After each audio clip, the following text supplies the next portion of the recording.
নমস্কার, সুস্মিতা একাডেমিতে আপনাদের স্বাগত। আচ্ছা, আমাদের বাংলা ব্যাকরণের 50টি বর্ণকে যদি এক একটা জীবন্ত মানুষের মতো ভাবা যায়, তবে তাদের মধ্যে কার ক্ষমতা বেশি আর কে বেশি পরনির্ভরশীল বলুন তো? আজ আমরা স্বরবর্ণ আর ব্যঞ্জনবর্ণের মধ্যকার সেই মজার মিল আর অমিলের গল্প শুনব। প্রথমে আসি স্বরবর্ণের কথা। এরা সংখ্যায় মাত্র 11 জন, অ থেকেও, কিন্তু এদের ক্ষমতা আকাশ ছোঁয়া। কেন জানেন? কারণ এরা সম্পূর্ণ স্বাধীন। এদের উচ্চারণ করতে অন্য কারও সাহায্যের প্রয়োজন হয় না। যেমন আপনি যখন বলেন অ, তখন শুধু অই শোনা যায়। এরা হলো বাংলা ভাষার আসল রাজা। এবার আসি ব্যঞ্জন বর্ণের দলে, যারা সংখ্যায় 39 জন।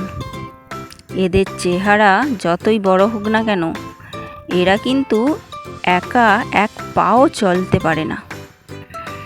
আপনি যতই চেষ্টা করুন, স্বরবর্ণ ছাড়া এদের উচ্চারণ করা অসম্ভব। বিশ্বাস হচ্ছে না? চলুন একটা পরীক্ষা করা যাক। জোরে বলুন তো, ক। কি শুনলেন? কয়ের শেষে একটা অ লুকিয়ে আছে, তাই না? এইভাবেই খ বলতে গেলেও অ লাগে। অর্থাৎ ব্যঞ্জনবর্ণরা যতই বাহাদুরি দেখাক, ব্যাকগ্রাউন্ডে কিন্তু স্বরবর্ণদেরই হাত থাকে।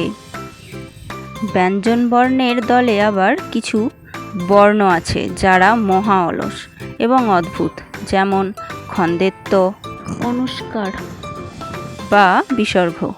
এরা তো নিজে কোনো শব্দ শুরুই করতে পারে না, সব সময় শব্দের মাঝখানে বা শেষে বসে অন্যের ঘাড়ে চেপে বসে থাকে, যেমন দুঃখ, চাঁদ। তাহলে বুঝতেই পারছেন, স্বরবর্ণ আর ব্যঞ্জনবর্ণের এই চমৎকার রসায়ন ছাড়া কিন্তু বাংলা ভাষা তৈরিই হতো না। এইভাবেই মজার ছলে পড়াশোনা করতে এই চ্যানেলটি এখনই সাবস্ক্রাইব করে রাখুন। আপনার প্রিয় বর্ণ কোনটি কমেন্ট করে জানাতে ভুলবেন না কিন্তু। দেখা হচ্ছে পরের ক্লাসে। ধন্যবাদ।